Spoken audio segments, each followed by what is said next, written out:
Avec le changement climatique, aujourd'hui en Champagne, certains orages peuvent perturber l'existence des vignes. Nous, en tant que vignerons, nous nous préparons depuis 30 ans par les investissements réalisés par l'association syndicale autorisée, ASAD Nogent-la-Besse, et cela, normalement, ne devrait pas nous poser de problème. Concernant les phénomènes d'érosion des sols, il faut avoir une approche globale.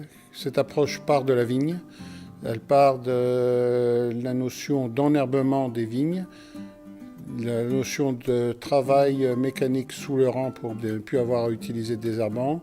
Lorsque l'eau sort des vignes, on a la notion des fourrières enherbées, des talus enherbés, des haies. Tout ça, c'est dans le pourtour proche de la parcelle.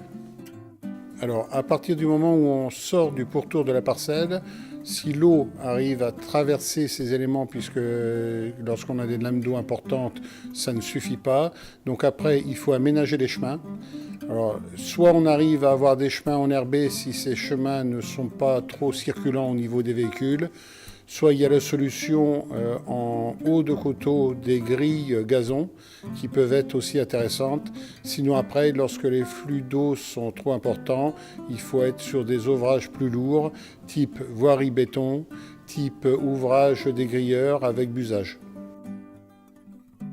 Donc à partir du moment où on a collecté de l'eau dans des ouvrages béton, que ce soit buse ou route, ce flux d'eau, il faut arriver à le regrouper à un endroit qu'on appelle bassin écrêteur d'orage.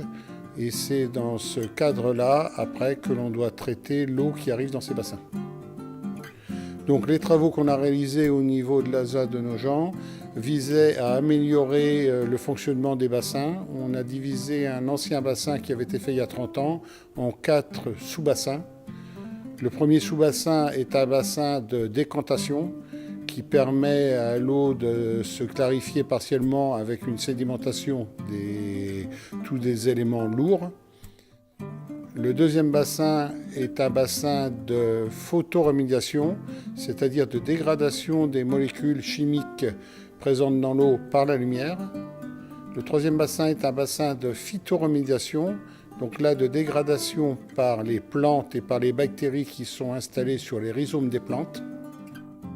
Et avant d'arriver au quatrième bassin, qui est un bassin d'infiltration, puisque nous n'avons pas de rivière au niveau du Mont de Berru, donc ce bassin d'infiltration est alimenté par un filtre à sable qui permet de continuer la clarification de l'eau. Alors, le premier résultat est très clair puisqu'on a quand même un certain nombre d'objectifs. Au niveau sécurité civile, nous avons eu au mois de juillet un orage important sur le secteur puisque nous avons eu 90 mm d'eau. Et cet ouvrage, en termes de dimensionnement, s'est révélé suffisant puisqu'il n'y a pas eu de débordement dans les champs. Ce bassin est conçu dans le cadre d'un site pilote qui a 2 objectifs. Le premier objectif, c'est d'être reproductible en termes d'aménagement, c'est-à-dire qu'on a cherché à maîtriser les coûts pour que d'autres ASA puissent aussi réaliser ce type d'ouvrage. Au niveau de la recherche, c'est important pour accueillir un certain nombre de références qui nous manquent aujourd'hui, notamment les flux qui ruissellent dans les vignes, mais aussi le suivi analytique des polluants organiques.